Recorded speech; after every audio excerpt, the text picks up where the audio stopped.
શું તમને લોકોને શરીરમાં વારંવાર વિટામિન B12 ઘટી જાય છે?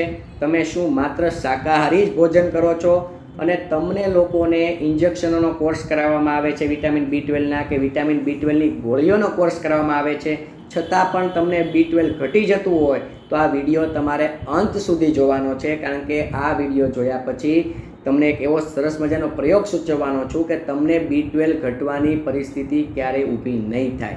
એના વિશે આજે સરસ મજાની વાત કરવી છે. હવે શરીરમાં વિટામિન B12 ઘટે એટલે એને મુખ્ય એની સાઈડ ઇફેક્ટ શરીરમાં શું બતાવવા લાગે કે શરીરમાં થાક લાગે, કમજોરી લાગે, શરીરમાં નબળાઈ પુષ્કળ પ્રમાણમાં લાગે, થોડું કંઈ કામ કરો અને તમને થાક લાગવા માંડે, જોવાની દૃષ્ટિમાં ફેરફાર થવા લાગે અને ખાસ કરીને અમુક લોકોને સ્કિનમાં પણ કલરમાં પણ ફેરફાર થવા લાગે. આ એની મુખ્ય સાઈડ ઇફેક્ટો છે.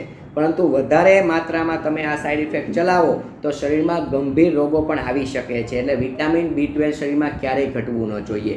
તો એના માટે તમારે શું પ્રયોગ કરવાનો છે કે તમે ઘરમાં રોટલી ખાઓ, ભાખરી ખાઓ, પરોઠા ખાઓ કે થેપલા ખાઓ, એના માટે તમારે લોટ તો બાંધવો જ પડે. લોટ બાંધતી વખતે તમારે 1 ચમચી સરગવાના પાનનું ચૂર્ણ એમાં મિક્સ કરી દેવાનું છે. એનાથી લોટ બાંધવાનો છે અને પછી તમારે રોટલી સ્વરૂપે, ભાખરી સ્વરૂપે, પરોઠા કે થેપલા સ્વરૂપે આનું સેવન કરવાનું છે. એટલે પરોક્ષ રીતે તમને સરગવાના પાનના ચૂર્ણના ફાયદાઓ થશે. અને સરગવાના પાનના ચૂર્ણનો શું ફાયદો છે કે સરગવામાં એના પાનના ચૂર્ણમાં વિટામિન C પણ છે, વિટામિન E પણ છે, વિટામિન B2 પણ છે અને વિટામિન B12 પણ તમને મળી રહી છે.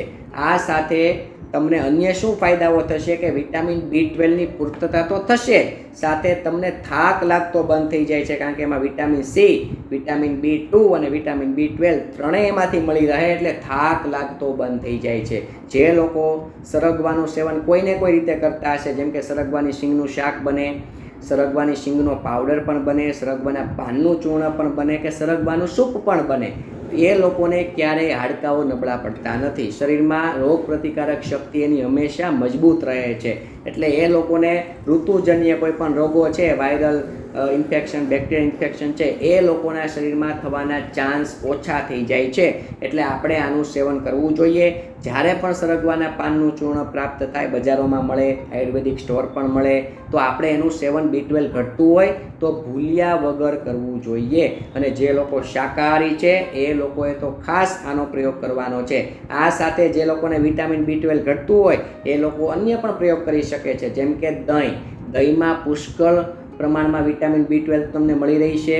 બીજું છે દૂધ. એમાંય ગાયનું દૂધ ઉત્તમ માનવામાં આવ્યું છે. દૂધમાં પણ સારી માત્રામાં તમને વિટામિન B12 મળી રહી છે. આ ઉપરાંત છે તમે ચણાનું સેવન પણ કરી શકો છો, કઠોળનું સેવન પણ કરી શકો છો, લીલા પાંદડાવાળી શાકભાજીઓનું પણ સેવન કરી શકો છો. અને ખાસ કરીને ડેરી પ્રોડક્ટોમાંથી તમને સારી માત્રામાં વિટામિન B12 મળી રહે છે. એટલે ડેરી પ્રોડક્ટો ખાવાનું જોર વધારે રાખવાનું, એટલે તમને વિટામિન B12 ઘટવાની પરિસ્થિતિ સર્જાશે નહીં.